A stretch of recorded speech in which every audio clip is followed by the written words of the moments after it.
I'm 49 now, so that's what, 39 years ago? That's crazy. I was working at Bayside Camp. What's that? 29. I'm getting older than I thought, eh?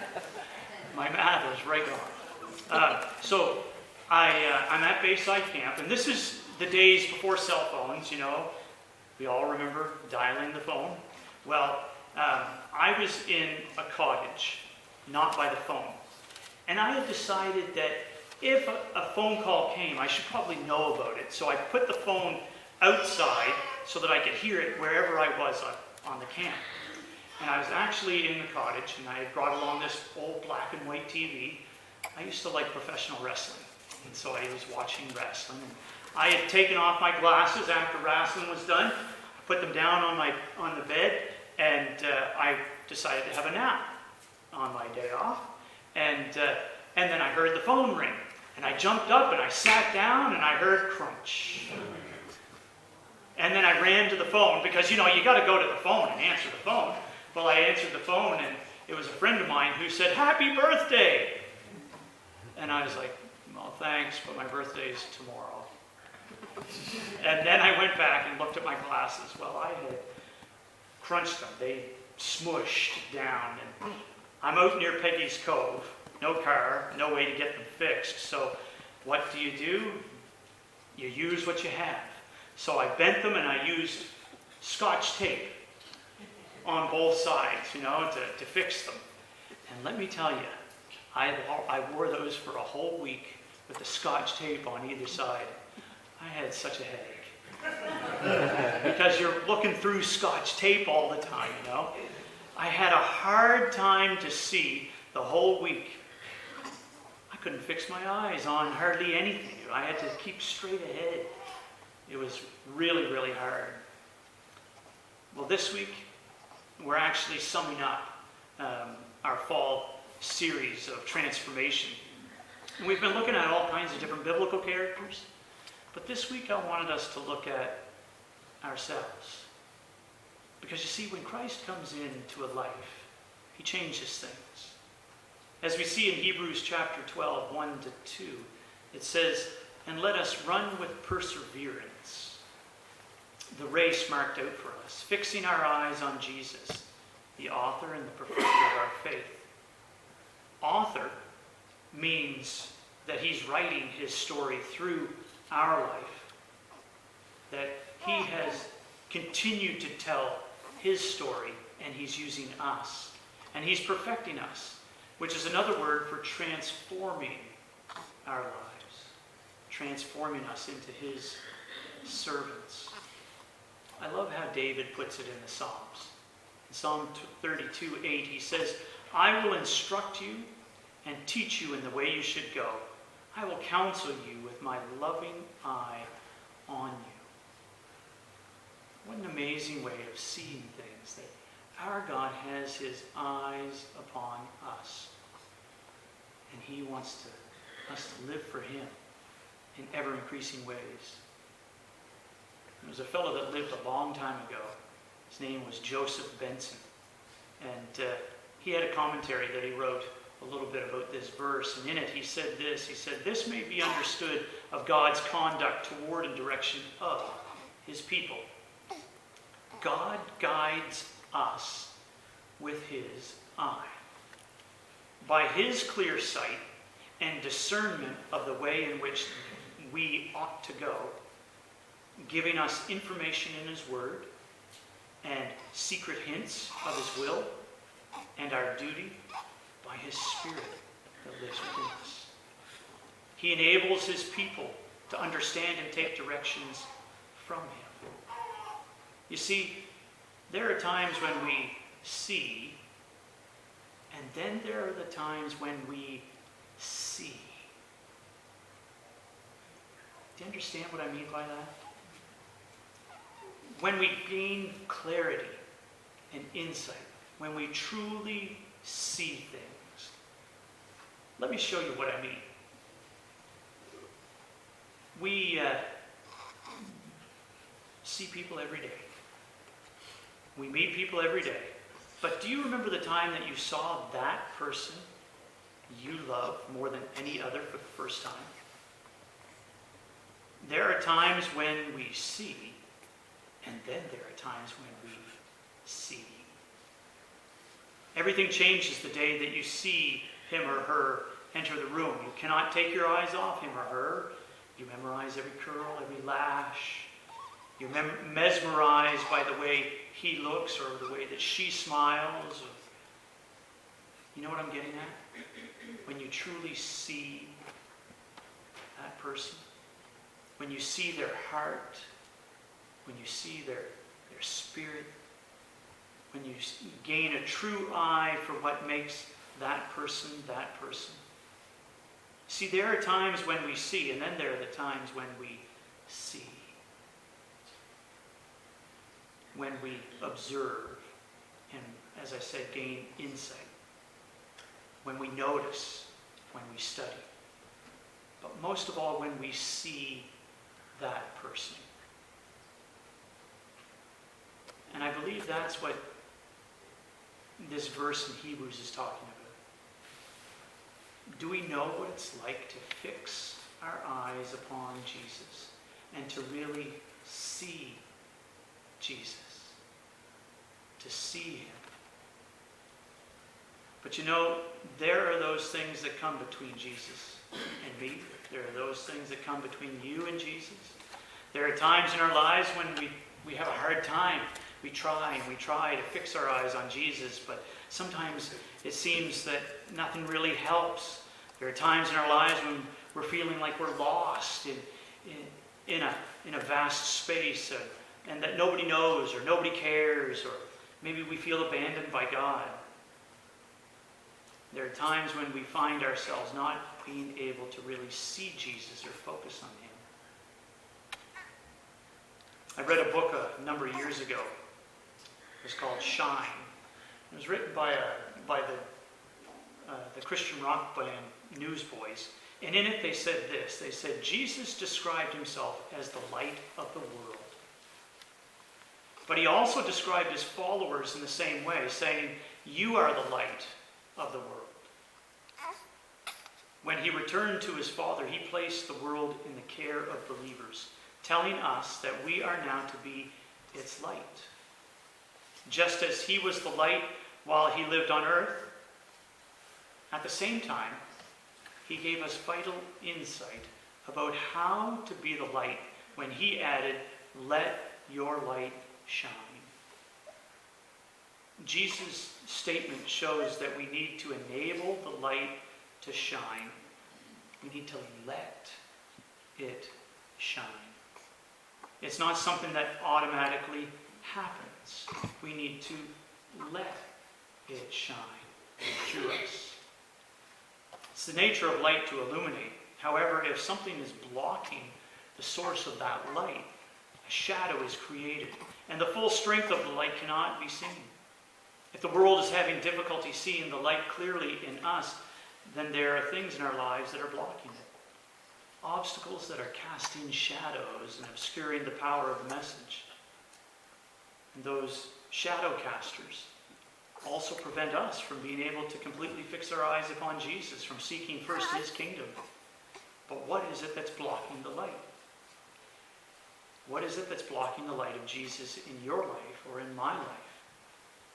Is it worry? Or is it stress? Is it busyness? There's so many things that can keep us from seeing or fixing our eyes upon Jesus. And one of the things I would say is that we need to confess them and allow them to take care, and allow God to take care of them. Jesus, in talking to his disciples in chapter 12 of Luke, starting at verse 22, he said this. He said, that is why I tell you not to worry about everyday life, whether you have enough food to eat or enough clothes to wear. For life is more than food, and your body more than clothing. Look at the ravens. They don't plant or harvest or store food in barns, for God feeds them. And you are more valuable to him than any birds. Can all your worries add a single moment to your life? Do you know stress and strain and worry actually takes away life instead of giving life. Worry makes us age. Have you ever met somebody who said, all of my gray hair, it's because of all the worrying that I've done? Listen to what it says in Isaiah 40. Isaiah 40, these are words of comfort. Do you not know? Have you not heard? The Lord is the everlasting God, the creator of the ends of the earth. He will not grow tired or weary, and his understanding no one can fathom. He gives strength to the weary and increases the power of the weak. Even youths grow tired and weary, and young men stumble and fall, but those who hope in the Lord will renew their strength. They will soar on wings like eagles. They will run and not grow weary.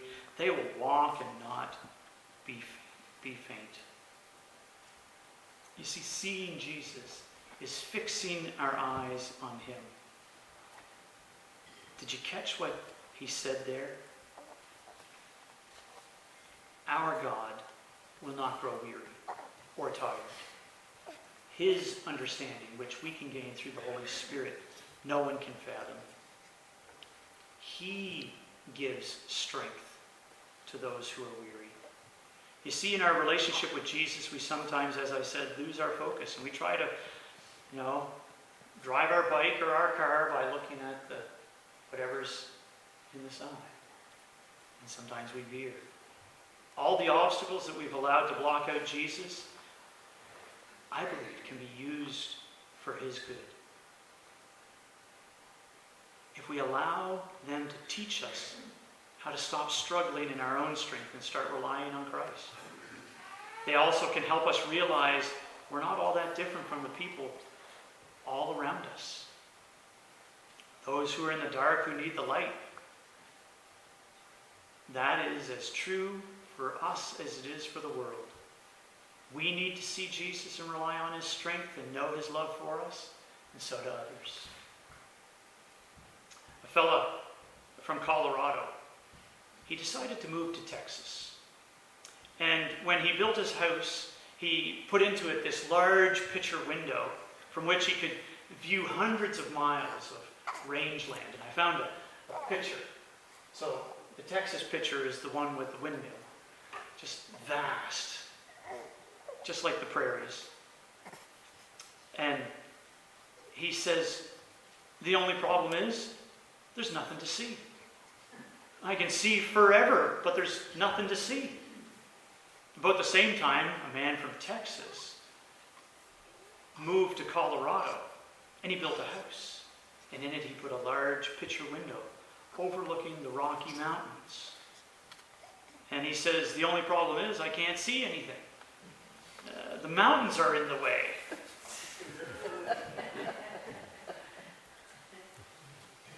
People have a way of missing what is right before them.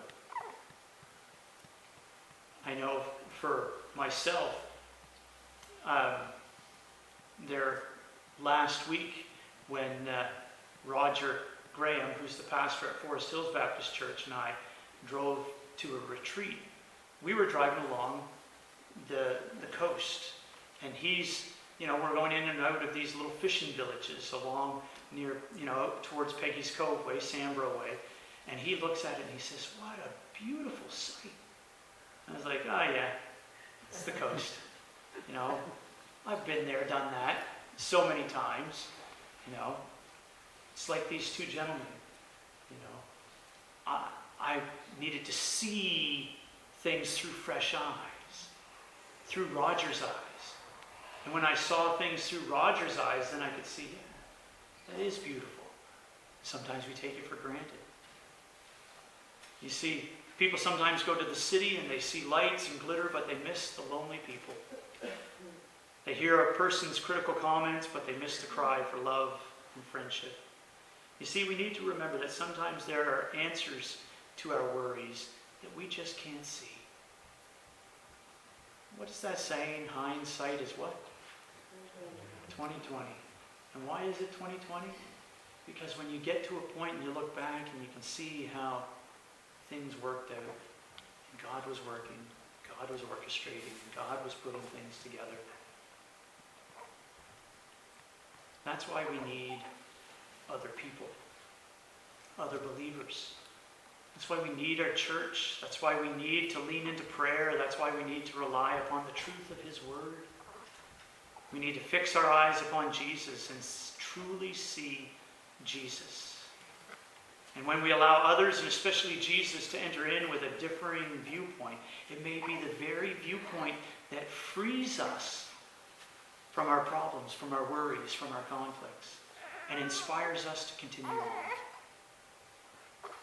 There was a fellow by the name of Eric Mosambani. He was from Equatorial Guinea, which is in Africa. And he was an unlikely hero for the Sydney Olympics back in 2000. He was 22 years old at the time, and he had only learned how to swim the January before the Summer Olympics. Think about that. He had practiced in a 20-meter pool without a lane marker and had never raced more than 50 meters in his life. By special invitation of the International Olympic Committee, under a special program that permits poorer countries to participate, even though their athletes don't meet customary standards, he had been entered into the 100-meter men's freestyle.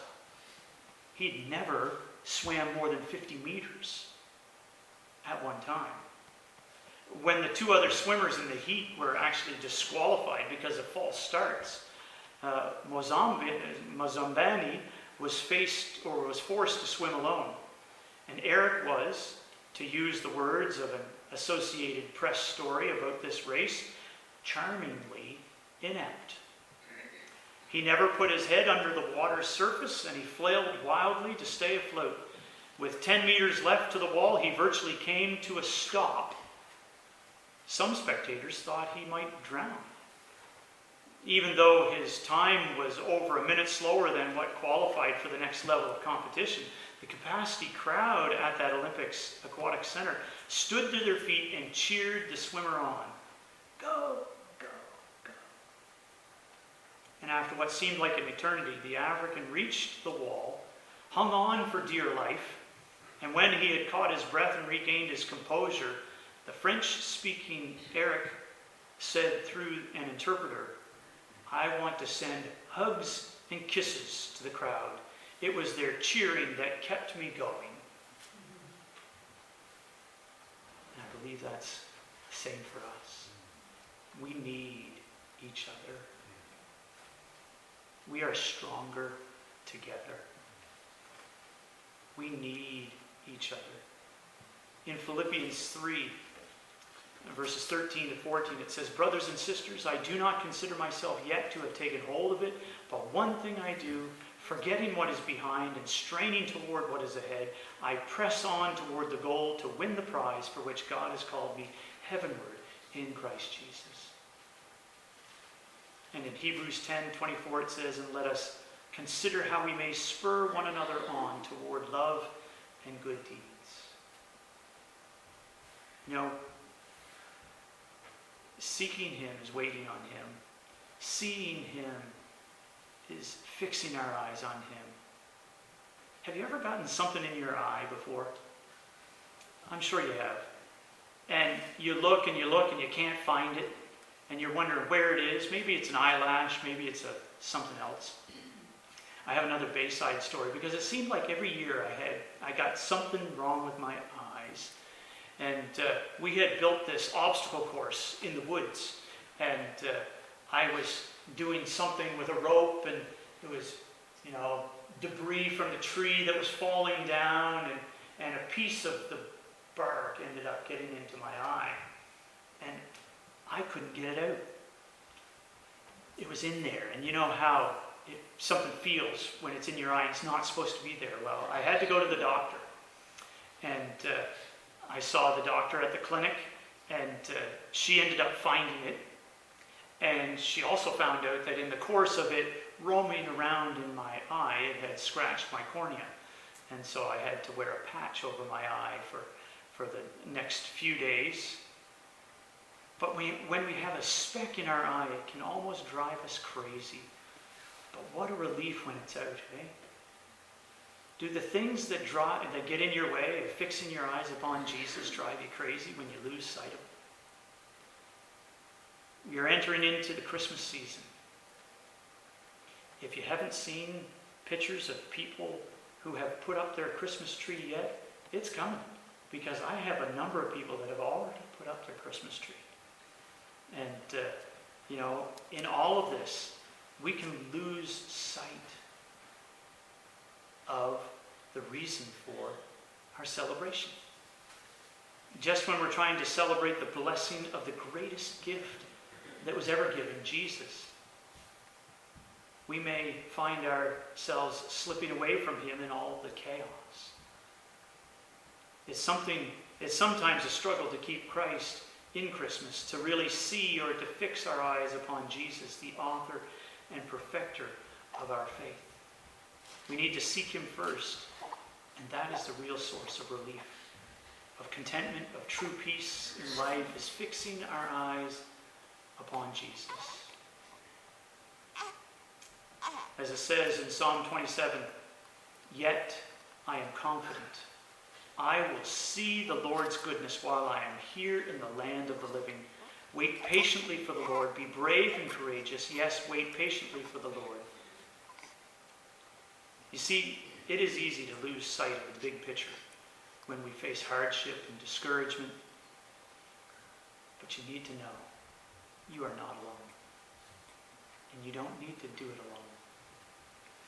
Jesus is the light that lives in us, the constant presence of a loving God.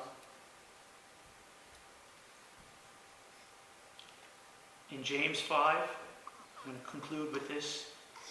James 5, verses 7 and 8, it says, "Dear brothers and sisters, be patient as you wait for the Lord's return. Consider the farmers who patiently wait for the rains in the fall and in the spring, and they eagerly look for the valuable harvest to ripen. You, too, must be patient. Take courage, for the coming of the Lord is near." You see, we need to see Jesus. We need to fix our eyes upon him, and we need to seek him. We need to wait upon him. We need to gain his perspective. And you know what they say when you point at somebody? There's 3 fingers pointing back at yourself. We all need this. We need to fix our eyes upon Jesus. We need to focus on him and allow him to be God in all things. Let's pray together. Father, I thank you. Thank you for your goodness.